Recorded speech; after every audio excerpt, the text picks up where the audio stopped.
अरिहन्ताणम्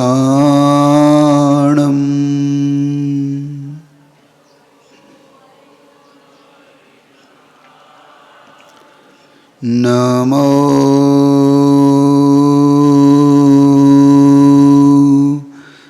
सिद्धाणम्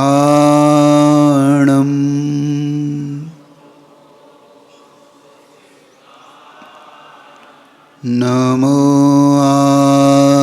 आयर्याणम्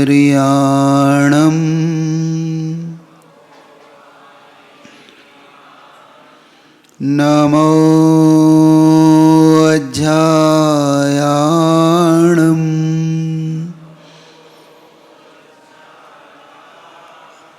नमो लोई सवसाहुणम्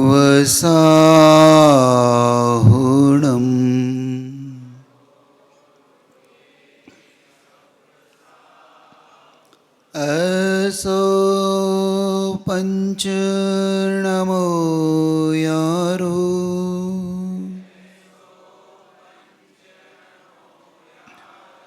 सवपावपणाशनो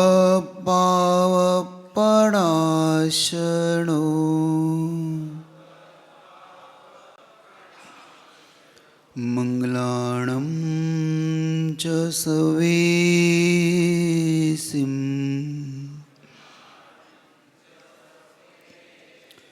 परमं हवै मंगलम् परमं हवै मंगलम् परमं हवै मंगलम्।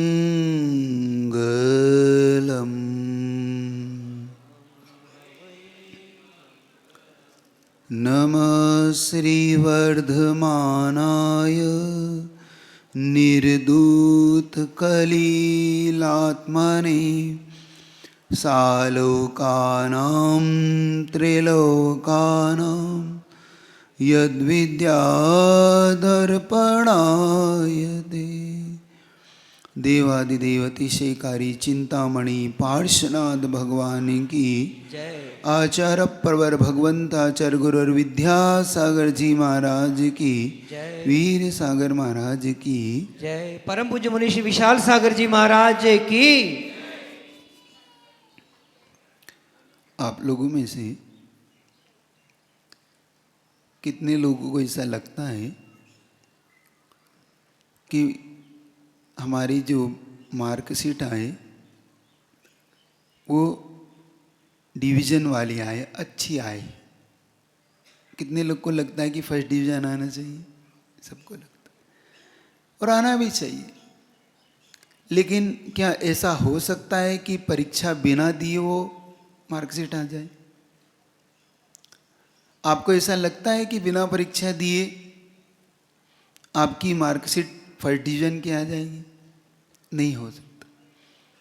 मतलब पूरी जिंदगी का ये सिद्धांत है कि हम अगर फर्स्ट डिवीज़न आना चाहते हैं तो हमें परीक्षा देना होगी। पढ़ाई हम 365 दिन करें इससे ज़्यादा फर्क नहीं पड़ता, लेकिन वो पढ़ाई का फल तब सामने आता है जब परीक्षा होती है। लेकिन हमारा नेचर कुछ भिन्न है। हम चाहते हैं कि फर्स्ट डिवीज़न आए लेकिन परीक्षा ना हो, है ना? और जब परीक्षा होती है तो हमें कष्ट होता है, हमें दुख भी होता है, अंदर से पीड़ा भी होती है कि हमारी परीक्षा क्यों ली जा रही है।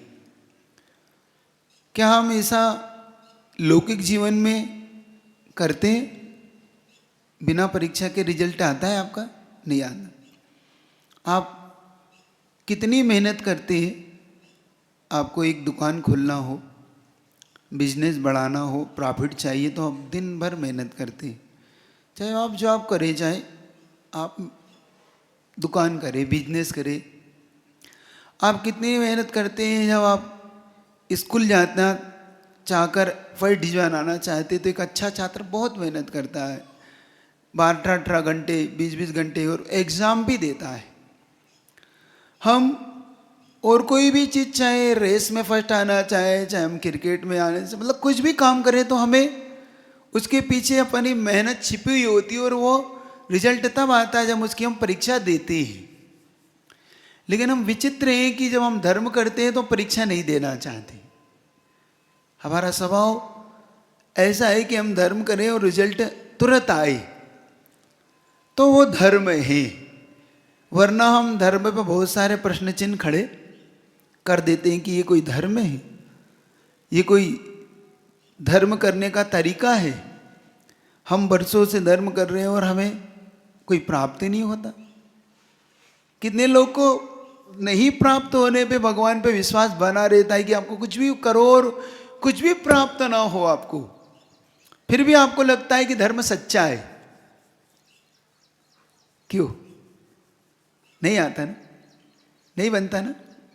मन बनता है कि कुछ भी अपन बहुत धर्म कर रहे हो, हम खूब दान दे रहे हो, फिर भी हमें कोई भी उसका प्रतिफल नहीं दिख रहा हो, फिर भी हमारी आस्था, हमारे विश्वास बना रहे कि नहीं है यही धर्म है, सच्चा तो यही है, कोई बात नहीं, नहीं आए तो नहीं। ऐसा आपके मन में आता है कभी भाव कि इससे विपरीत भाव आता है, उल्टा आता है ना कि इतना हमने शास्त्रों में पढ़ लिया, इतना सब कुछ सुन लिया हमने, इतना विद्वानों के प्रवचन सुने, साधुओं के सुने, सबके सुने, सब बात लगता है कि ये तो सब कोई रिजल्ट तो दिख ही नहीं रहा। और वास्तव में हमारा आस्था हमारी डगमगाने लगती है, हम आस्था के क्षेत्र में कमजोर होने लगते और हमारी आस्था सच कहूँ तो मिट भी जाती है, छूट भी जाती है। बहुत से लोग आते भी नहीं, फिर वो जिनालयों से ही उनकी विरक्ति हो जाती है, पंच परमेष्टि से उन्हें एलर्जी होने लगती है कि भाई ठीक है, वो घर में ही अपने आप को। आप लोग एक बात अच्छे समझे कि जब हम जिंदगी के क्षेत्र में इतनी सारी परीक्षाएं देते हो तब हमारा रिजल्ट आता है, तो धर्म के क्षेत्र में भी हमें परीक्षा देने की मानसिकता पूरी पूरी बनाना होगी। और जब धर्म का रिजल्ट आता है और उस क्षेत्र में दी हुई परीक्षा में हम जब पास होते हैं तो वो एक अभूतपूर्व सफलता होती है, जीवन की एक अद्भुत अवसर होता है। लेकिन मानसिकता हमारी अगर ऐसी है कि हम परीक्षा नहीं देना चाहते तो फिर रिजल्ट भी नहीं आ सकता। हम पढ़ाई तो करते, हम 365 दिन मंदिर तो आते हैं, ऐसे नहीं कि आप नहीं आते, आप में से बहुत से लोग आते हैं, जिनालय में अभिषेक भी करते हैं, पूजन भी करते हैं, सब कुछ करते हैं। लेकिन जब परीक्षा की मानसिकता नहीं होती है तो फिर हमें मंदिर भी बहुत बुरा लगता है। अच्छा, कितने लोग को परीक्षा अच्छी लगती है? परीक्षा अच्छी लगती है? जब आप पढ़ते तो अच्छा लगता था, मुझे तो नहीं लगता था। मुझे ऐसा लगता था कि भाई कैसे भी ये परीक्षा निपट जाए, भाई 3 घंटा है, लिखाओ, अब जो है सो है, देखा जाएगा। होता कि नहीं होता? नहीं, हमारे साथ तो यही होता था कि भाई ये परीक्षा है सो देना है सो दे लो, अब होगा सो देखा जाएगा। इसी मानसिकता से अधिकतर लोग पढ़ते हैं। ऐसे ही लोग धर्म भी ऐसी मानसिकता से ही करते हैं हम लोग, भाई करो करो, होगा होगा देखा जाएगा। लेकिन जब धर्म परीक्षा लेता है तो बहुत गहरी परीक्षा लेता है, हमारी बहुत गहरी परीक्षा हो सकती है। बस हमारी विश्वास श्रद्धा कितनी, इसकी भी परीक्षा होती है। आज आपके इस विश्वास को दृढ़ बनाने के लिए और मजबूत बनाने के लिए आपको एक उदाहरण देता हूँ आगम की। मैं ऐसी कई परीक्षाएं हुई हैं जब लोगों ने इन परीक्षा को दिया और जब देने के बाद उन्होंने जो कुछ पाया, और परीक्षा से पहले की जो अवस्था थी वो बड़ी विचित्र थी। आपके सामने एक ऐसे व्यक्तित्व को ला रहा हूँ जिस व्यक्तित्व को सुनने के बाद आपको लगेगा कि क्या ऐसा भी जीवन हो सकता है, क्या इतनी कठिन परीक्षा भी ली जा सकती है? जी हाँ, ली जा सकती है, लेकिन हमारी मानसिकता पहले हो। एक व्यक्ति बहुत दिनों से भूखा था, बहुत भूखा था, 3-4 दिन हो गए थे, उसे भोजन नहीं मिला था। अपनी पत्नी के साथ भोजन की तलाश में निकला, और भोजन की तलाश में वो निकला, पत्नी के साथ ढूंढ रहा था। बात एक जंगल की है, जंगल में खोजबीन में था, क्योंकि वो उनका निवास स्थान जंगल ही था, जंगल में वो रहते थे और इस जंगल के अंदर वो रहता था और पत्नी के साथ वो भोजन की तलाश में निकला था। चूंकि वो ज़्यादा किसान तो था नहीं, तो था वहाँ आदिवासी ही था वो, तो उसका भोजन भी मांसाहारी था। वो पशुओं को मार के भोजन किया करता था। बस उसका नियम था कि भाई मिल जाए पशु तो मार लिए और खा लिए, ये उसका सिद्धांत था। और वो जब उस हिंसा को करने के लिए निकला, पशुओं के लिए निकला, तो उसे आज कुछ नहीं मिला, कुछ नहीं मिला। परेशान था, 2-3 दिन हो गए थे, भोजन मिल नहीं रहा था। अचानक देखता है कि सामने एक शिकार उसके दिखा और उसने तीर को अपने धनुष पर चढ़ाया और अपनी पत्नी से संकेत करके कहता है कि देखो अपना शिकार सामने, अब तुम निश्चिंत रहो कि अब भोजन मिलने ही वाला है। और पत्नी की दृष्टि जाती है कि जिसे वो तीर पे लेके निशाने पे ले रहा है, तुरंत उसका मन कहता है कि नहीं नहीं रुको रुको रुको, तुम इन्हें मत मारो, ये नहीं मारो, ये हमारा शिकार नहीं हो सकती। तो उसने कहा अरे पगली, सामने शिकार खड़ा है, वो चला जाएगा, फिर तू कहेगी कि भोजन नहीं मिला, और भोजन सामने है और तू कह रही है शिकार मत करो। तो कि नहीं, मैंने इन्हें पहले बहुत बार इस वन में देखा है, इस जंगल में देखा है, इन्हें मत मारो, ये तो कोई वन के देवता है, इन्हें मत मारना, नहीं तो कोई बड़ा अभिशाप ना मिल जाए। उनका ये शिकार हो सकता है, ये तू कहाँ लगी है, किस बात में लगी है। और वो उनके पास निकट पहुंचे, कहीं तुम देखो निकट चलो।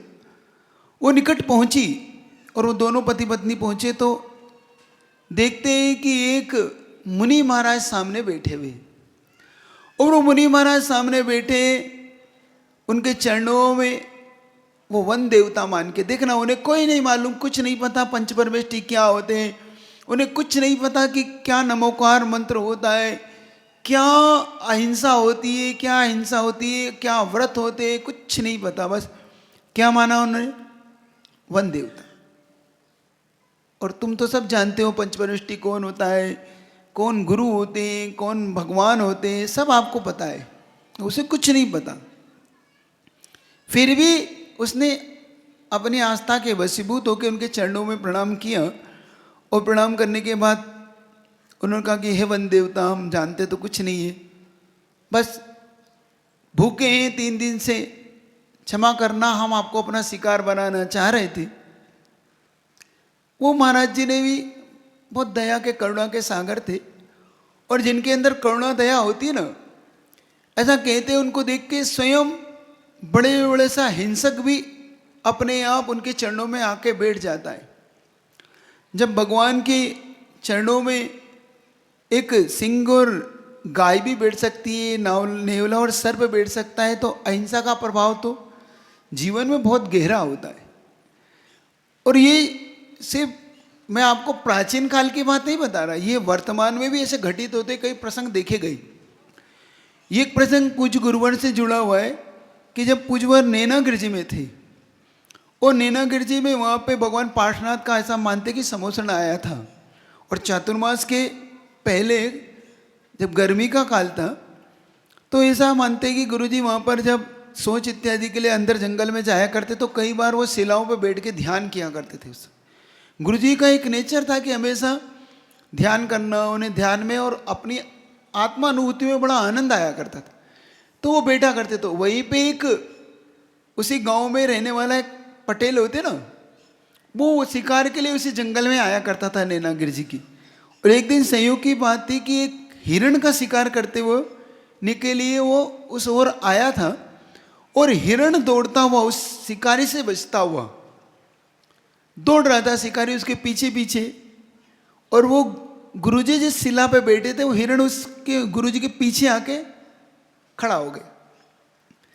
और ये दृश्य उसने जब देखा उस व्यक्ति ने कि भाई मुझे देख के तो हिरण भाग रहा है और इन्हें देख के हिरण इनके पीछे छुप रहा है। देखो, मनुष्य में उसके स्वभाव के कारण, उसकी वर्गणाएं जो निकलती है, उसके कारण बहुत से ऐसे दृश्य देखने को मिलेंगे आपको जो अद्भुत आश्चर्य करते।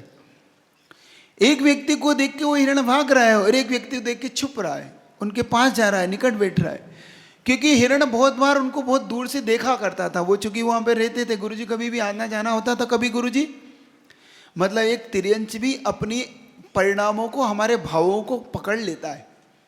तिर्यंच में भी वो विवेक होता है कि मनुष्य के मेरे हिंसक भाव है कि अहिंसक भाव, इनको पकड़ लेता है। और वो हिंसक भाव को जानकर वो हिरण जब उनके पास आके बैठा और गुरुजी के पीछे जब वो छुप गया और खड़ा रहा, वो भागा नहीं। फिर वो जब वो निकट आके देखता है कि एक दिगंबर साधु बैठे, तो उसने अपनी बंदूक को नीचे रख के उनको प्रणाम किया उस व्यक्ति ने। और जैसे ही महाराज पुजगर ने आंखें खोली तो वो गुरुजी को देखता रह गया और उसने गुरुजी से पूछा कि आचार्य श्री, मुझे देख के ये भाग रहा है और आपको देख के ये रुक रहा है, ये कौन सी महिमा है, कौन सा चमत्कार है? आचार्य श्री ने एक ही बात उससे कही, ये मेरा चमत्कार नहीं, ये तुम्हारी हिंसा और मेरी अहिंसा का प्रभाव है कि ये अपने आप रुका हुआ है। ये अहिंसा है। अहिंसा ही व्यक्ति को बहुत ऊंचा ले जाती है। और उसी क्षण गुरुजी की इतनी सी बात से उसने कहा, अगर ऐसा है कि एक तिर्यंच भी मेरे भावों को पकड़ सकता है, तो आचार्य श्री को कहता है वो कि गुरुजी मैं आज से नियम लेता हूँ कि अब कभी भी किसी पशु को नहीं मारूंगा और अहिंसा का पालन अपने जीवन भर करूँगा। और उसने अहिंसा का पालन जीवन भर किया कि एक गुरु का प्रभाव कितना गहरा पड़ता है। और जब उसने, महाराज ने उससे कहा कि देखो, तुम क्या अपने जीवन में हिंसा छोड़ सकते हो? देखो, मैंने कहा ना कि बिना परीक्षा लिए कोई रिजल्ट आ ही नहीं सकता। क्या आपके जीवन में है मानसिकता कुछ परीक्षा देने की? आपके जीवन में लगता है कि आपको परीक्षा देना चाहिए? बनाइएगा मानसिकता। एक भील को देख के मानसिकता बनाइए कि एक भील भी अपने जीवन में परीक्षा देने की योग्यता रखता है, तो फिर तो आप कौन है? आप परीक्षा देने की मानसिकता रखिए। जिस कुल में जन्मे, जो आपको मिला है, वह आपकी आस्था कितनी गहरी होना चाहिए कि हमें मिला है और हम परीक्षा नहीं देना चाहते, और जिसे नहीं मिला वो परीक्षा देने की मानसिकता रखता है। और हम कहते हैं कि हमारी मार्कशीट और उसकी मार्कशीट में अंतर कहाँ है? क्यों रिजल्ट में अंतर आता है? क्यों हम पीछे रह जाते हैं सब कुछ पाकर भी? और जिसे कुछ नहीं मिला वो नहीं पाकर भी सब कुछ पा जाता है। ये क्यों होता है हमारे जीवन में? उसने कहा कि जैसा आप कहें, लेकिन बस इतना सा ही कि मेरा तो जीवन इसी हिंसा से चलता है, मेरा जीवन इसके बिना चलेगा नहीं, आप बताएं मैं क्या करूं? उसने कहा कि मैं छोड़ तो नहीं पाऊंगा, लेकिन आप उपाय बताएं, और कुछ बताएं, मैं इसके अलावा क्या कर सकता हूं, मैं आपको आश्वासन देता हूं। तो उसने महाराज ने से इतनी सी बात कही कि एक काम कर लो, ज्यादा नहीं तो सिर्फ एक ऐसे पशु का मांस छोड़ दो। महाराज ने अपने अवधि ज्ञान से जाना था कि भाई ये कम से कम इसका भवितव्यता बहुत अच्छी है, ज्यादा कुछ मत कर सकते हो तो इतना कर लेना कि एक कौवे का मांस छोड़ देना, कुछ मत करना, कितना सा कर लेना। अब ज्यादा दिमाग मत लड़ाना तुम लोग, अब तुम्हारा दिमाग क्या चलेगा? अब देखो, महाराज ने सारे मांस खाने की परमिशन दे दी। अब देखो तुम्हारी बुद्धि का तर्क, तुम्हारी बुद्धि में तर्क क्या आएगा? और हमारा गुरु की बुद्धि का तर्क क्या है कि भाई ये मांस छोड़े, और आपकी बुद्धि का तर्क ये है कि भाई महाराज ने परमिशन दी। अब तुम्हारी बुद्धि का तर्क यहाँ नहीं चलेगा, ये आगम है, जिन शासन है। जिन शासन कहता है कि अगर वो शुरुआत कर रहा है तो इतनी शुरुआत भी उसकी बहुत है, जिस जीवन भर मांसाहार करता है, जीवन भर जिसका जीवन टिका हुआ है, कि उसे नहीं पता खेती क्या होता है, उसे तो ये पता है कि बस मारो और खाओ। लेकिन जब आपकी परीक्षा हो तो आप विचार करना, और कितनी गहरी परीक्षा देखना उसकी, उसने कहा ठीक है, उसने विचार किया कि ठीक है इतना तो चल सकता है, और उसने उस मांस को छोड़ दिया और छोड़ के वो आ गया।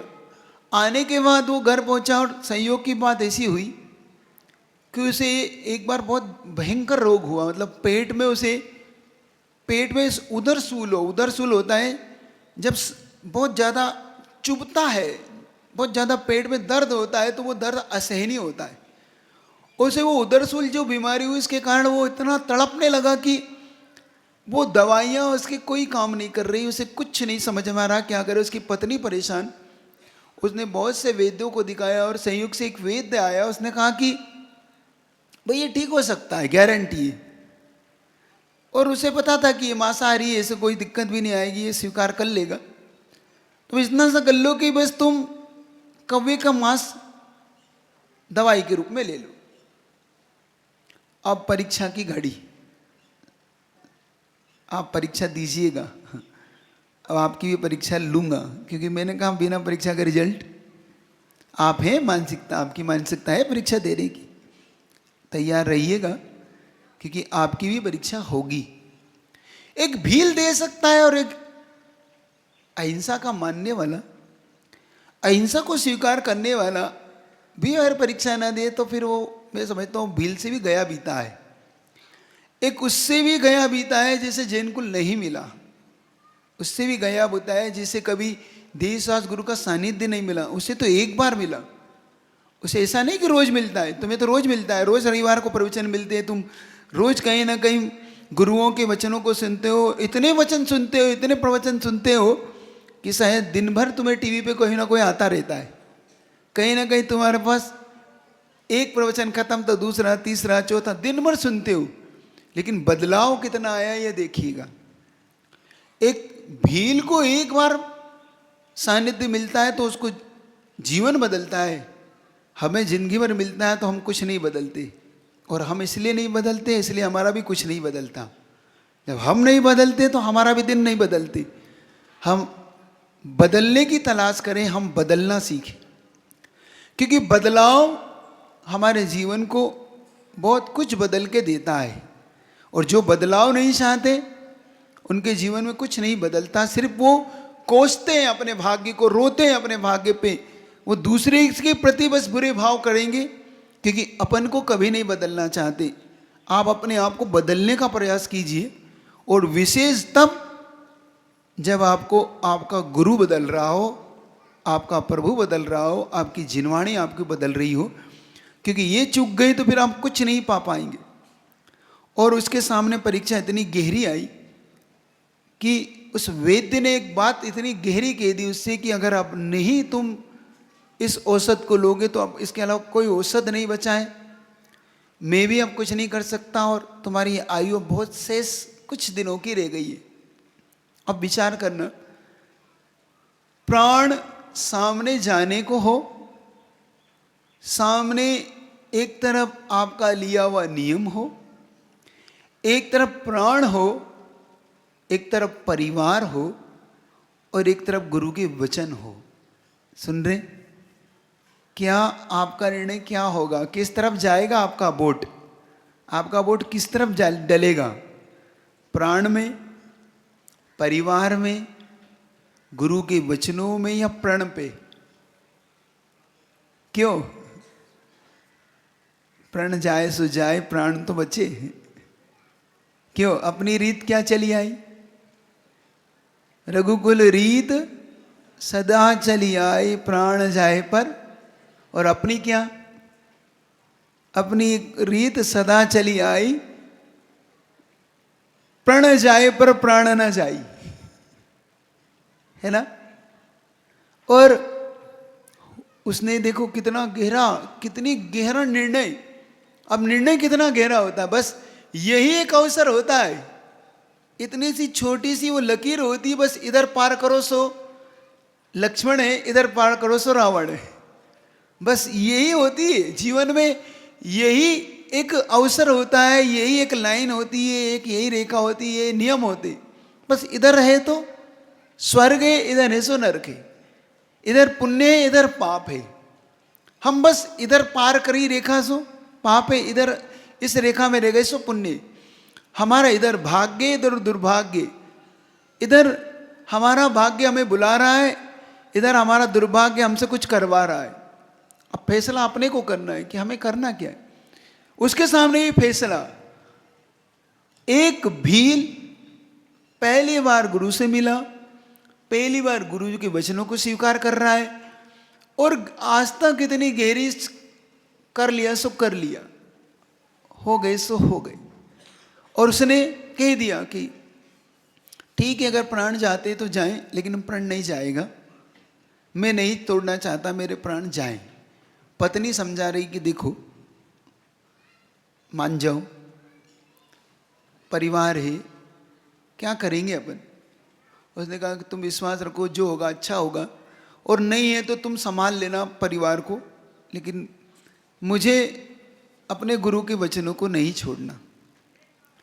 अब देखो, फिर उसे और भी लोग समझाने, होता है ना आपके जीवन में, होता है जब कोई नियम की बात आती है, और जब वो, तो आप लोग में से कितने लोग सलाह देते हैं। अच्छा, आप में से कितने लोग सलाह देते थे नियम तोड़ने की?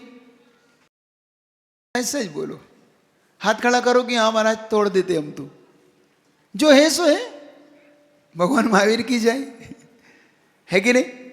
ऐसा ही करते ना। अच्छा, आप पे आती है तो आप क्या करते? आप दवाई ले लेते कि दवाई नियम तोड़ देते, या दीवार नियम पाल लेते? आपके जीवन में आता तो क्या करते हैं? जोर से बोलना, जरा सुन नहीं पाए। देख लेना, अभी कोरोना ने बहुत नियम लोगों को पलवा दिए। बहुत लोग आते हैं अभी भी, महाराज प्रायश्चित दे दो, महाराज ये दे दो, वो दे दो, ये कर दो, वो कर दो। बहुत से लोग आते हैं, महाराज कल ही नियम लिया था और आज ही वापस ले लो। ऐसे भी आते हैं मेरे पास, कल ही दिया था और सुबह कहते हैं महाराज ले लो वापस, अब महाराज जी नहीं पाल पाएंगे। ध्यान रखना, ये नियम है। जो नियम की रक्षा करता है संसार में, नियम उसकी रक्षा करता है। रक्षति धर्मो धर्मात्मा, धर्म ही धर्मात्माओं की रक्षा करता है। आप ये छोड़ देना। और उसको समझाने के लिए उसका एक रिश्तेदार आया, और जब वो आ रहा था, चूंकि मैंने बताया ना वो जंगल का रहने वाला, वो जब आ रहा था तो जंगल में एक देवी मिली उसे। वो देवी उसे कहती है कि तुम कहाँ जा रहे हो? तो उसने कहा तुम हो कौन? चूंकि वो रो रही थी बैठे बैठे, उसकी आंखों में आंसू आ रहे थे। तो उसने कहा मैं देवी हूँ, और जिनसे तुम मिलने जा रहे हो उनका तुम नियम तोड़वाने जा रहे हो, और मुझे नियम तोड़ने के बाद मेरे साथ जो उसका आगे संबंध होना है कि वो मेरा पति होने वाला है, और तुम नियम तोड़वा दोगे तो वो नियम से दुर्गति को चला जाएगा। इसलिए मुझे दुख हो रहा है कि मैं क्या करूं। उसने कहा कि भाई वो मर गया सो तो मर के वो देव बनेगा, इसीलिए तो कह रही हूं कि तुम उसका नियम तोड़वा दोगे तो नियम से दुर्गति हो जाएगी। उसने कहा कि ठीक है, मैं जाके देखता हूँ। वो गया और उसे बोलता है, ये बात कहता है कि सुनो, तुम नियम को छोड़ दो। बहुत बहुत फोर्स करता है कि नियम तोड़ दो, ये कर दो, वो कर दो। वो कहता है नहीं, नियम तो नहीं तोड़ने वाला, चाहे प्राण चले जाएं। देख लो तुम्हारे प्राण चले जाएंगे। उसने कहा चले जाने दो, ठीक है भाई, वैसे भी कितनी बची है जिंदगी, सो चले जाने। और उसका नियम देखो कितना गहरा, श्रद्धान कितना गहरा। गुरु पे श्रद्धान, गुरु की श्रद्धान, बात पे श्रद्धान की नहीं, बस नियम पालना है। और उसने इस नियम को पाल लिया और वास्तव में उसके प्राण चले भी गए।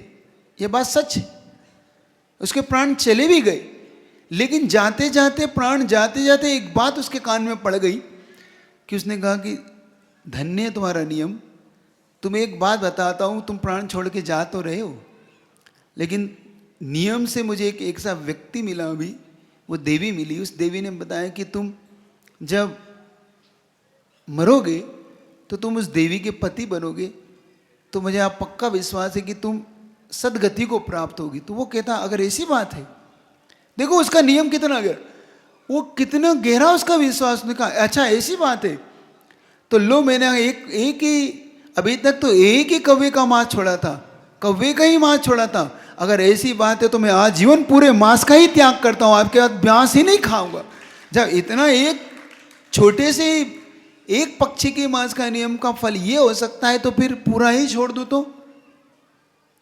आस्था इसे कहते हैं, विश्वास इसे कहते हैं कि कोई उस समय डामाडोल स्थिति नहीं होती है, और डामाडोल नहीं बनाता अपने आप को। और जब वो उसकी अंत्येष्टि करके वो रिटर्न हुआ तो उसने सोचा कि अब भाई वो मिलेगा, वो देवी भी मिलेगी और वो ये भी मिलेगा मुझे, क्योंकि उसने कहा था कि भाई ये मेरा पति होगा। और जब वो रिटर्न हुआ तो वो देखता है कि वो देवी फिर रो रही है, वो फिर देवी रो रही है। उसने कहा भाई वो कहाँ है, तुमने कहा था मेरा पति बनेगा, वो कहाँ है मेरा मित्र? जो कहा तुमने बहुत बड़ी गलती कर दी। अब क्या गलती कर दी मैंने? उसने मैंने तुमसे कहा था वो देव बनेगा, वो देव बना भी, लेकिन वो मेरा पति नहीं होगा पाया। इसमें क्या गड़बड़ हो गई? वो गड़बड़ ये हो गई कि एक मांस के त्याग के नियम से उसे व्यंतर जाति का देव बनना था, तुमने पूरे मांस का त्याग कर उसे वेमान जाति का देव बना दिया, और ऊंचा देव बना दिया तुम।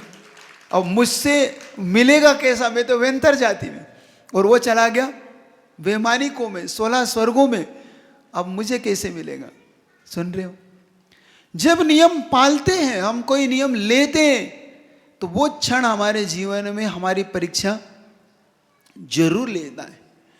आपसे एक बात समझना कि मानसिकता बनाओ कि जब जब हमारे जीवन में ऐसी बात आए तो हमारी मानसिकता हो परीक्षा की। घटना आपने कई बार सुनी भी होगी, घटना कई बार आपने पढ़ी भी होगी, लेकिन मानसिकता में ये लाना है कि हमें परीक्षा देना है। अगर हमें रिजल्ट चाहिए तो हमें परीक्षा देने की मानसिकता भी पहले बनानी होगी। जब हम मानसिकता में परीक्षा देना ही नहीं चाहते तो फिर हमारा रिजल्ट भी नहीं आ सकता। हमें एक बात अंदर में ये उतारनी होगी कि धर्म हमें परीक्षा लिए बगैर फल नहीं देगा।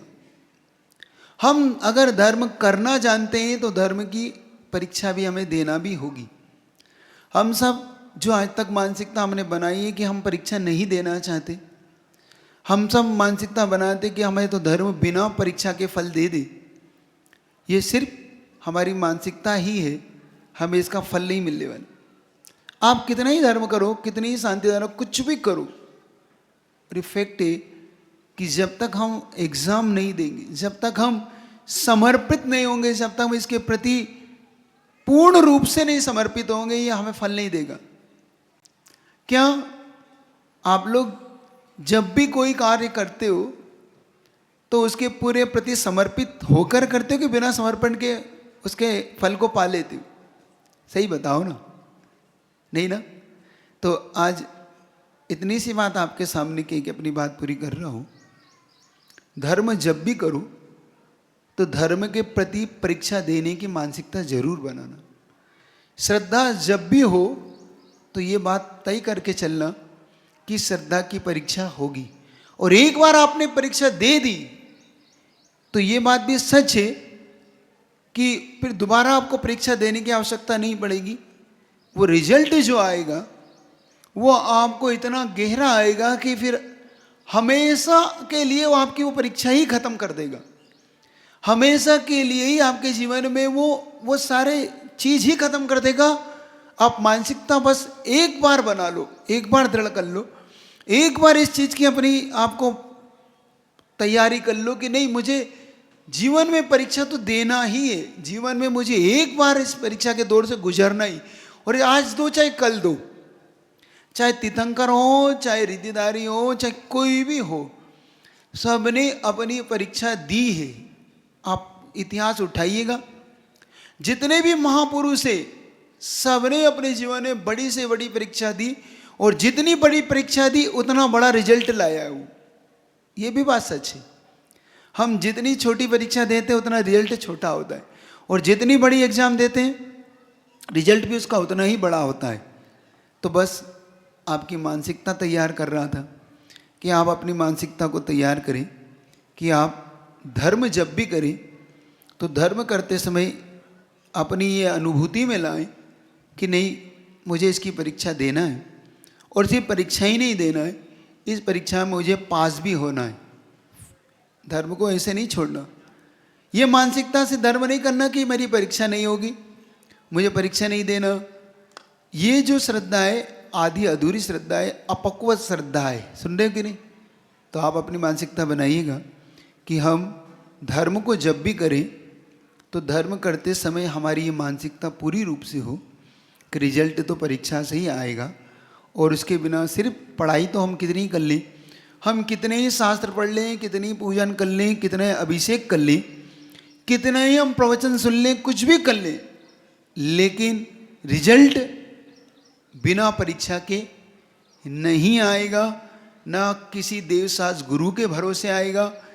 परीक्षा तुम्हें खुद देना होगी, खुद उस परीक्षा से। देवशास्त्र गुरु सिर्फ मात्र आपको एक गाइडेंस दे सकते, आपको मार्ग बता सकते, मार्ग पे चला नहीं सकते। मार्ग पे खुद चलना होता है, और जब मार्ग पे खुद चलना होता है तो मार्ग की समस्याओं का हल भी खुद को ही करना होता है। बैक सपोर्ट जरूर होता है, जैसे आपका आपके परिवार का लिए होता है, आपकी पुस्तक का होता है, आपके गाइडेंस का होता है, जो कुछ भी होता है वो आपके टीचर का होता है कि नहीं। लेकिन परीक्षा हॉल में आप अकेले होते हैं कि ये सब होते हैं? परीक्षा हॉल में आप सब होते हैं, आपके माता पिता होते हैं, आपकी पुस्तक होती है, आपके कोई मित्र होते हैं। कौन होता है परीक्षा हॉल में? आप और आपकी बुक और आपका पेन, इसके अलावा कोई नहीं होता। बस यही होता है हमारे जीवन में। जब मंदिर होता है, हमारे जीवन में देवशास्त्र गुरु होते हैं, हमारे शास्त्र जो होते हैं पढ़ा सकते हैं, गुरु शिक्षक के बात ही आपको कर सकता है, लेकिन लिखना तो आपको अपनी ही कलम से। बस मानसिकता बनाइएगा। बोले आचार्य गुरुदेव विद्यासागर जी महाराज की जय। परम पूज्य मुनि श्री